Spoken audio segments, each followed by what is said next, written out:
Setiap tahun, jutaan orang datang ke Pangandaran. Mereka datang untuk pantainya, makanannya, liburannya. Tapi, hampir tidak ada yang tahu bahwa tanah yang mereka injak menyimpan cerita yang jauh lebih tua dari semua itu. Cerita tentang kehilangan, penyamaran, dan perlawanan yang akhirnya menjelma menjadi sebuah kesenian. Kesenian yang sampai hari ini masih hidup, masih dijaga, dan hampir tidak pernah dibicarakan.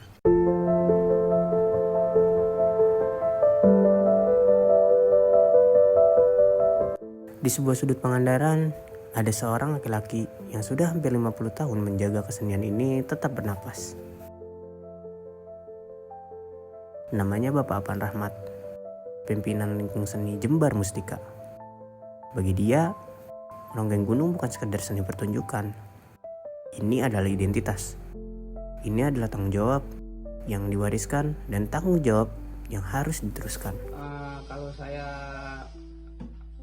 bukan mencintai mulai dari awal seni ya ikut manggung mulai tahun 1970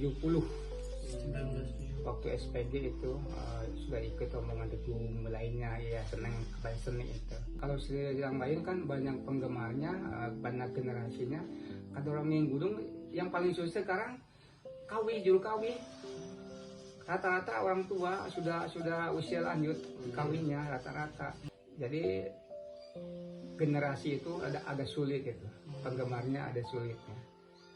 Ronggeng Gunung lahir dari tragedi. Jauh sebelum kesenian ini punya nama, ada seorang perempuan bernama Dewi Rengganis, permaisuri dari kerajaan Pananjung. Kerajaan yang berdiri di tanah yang sekarang kita kenal sebagai Pangandaran. Hidupnya hancur dalam satu malam ketika bajak laut dari Nusa Kambangan bernama Kala Samudra menyerang. Suaminya Raden Anggalarang dibunuh. Kerajaannya direbut, namanya dihapus. Dia pun berganti nama menjadi Siti Samboja dan menghilang ke antara rakyat biasa. Tapi dia tidak menyerah. Dia menari dari desa ke desa, malam demi malam, menyamar sebagai ronggeng untuk mendekati musuhnya. Setiap gerakan adalah strategi.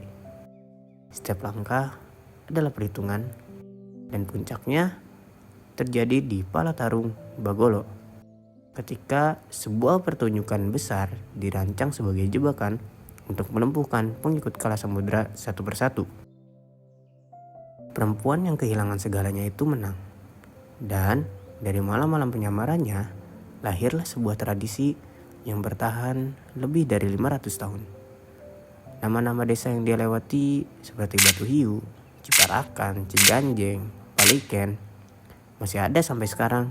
Dan itu bukan kebetulan, itu adalah jejak. Hari ini ronggeng gunung masih ada. Masih ditampilkan di acara-acara pemerintah, festival budaya, peresmian. Tapi ada realita yang tidak terlihat dari luar panggung. Tantangan terbesarnya bukan soal panggung atau anggaran. Tantangan terbesarnya adalah regenerasi. Juru kawi muda hampir tidak ada. Pelaku seni aktifnya rata-rata sudah berusia lanjut. Papan tahu ini. Dia mengatakannya dengan tenang. Tapi bebannya terasa berat.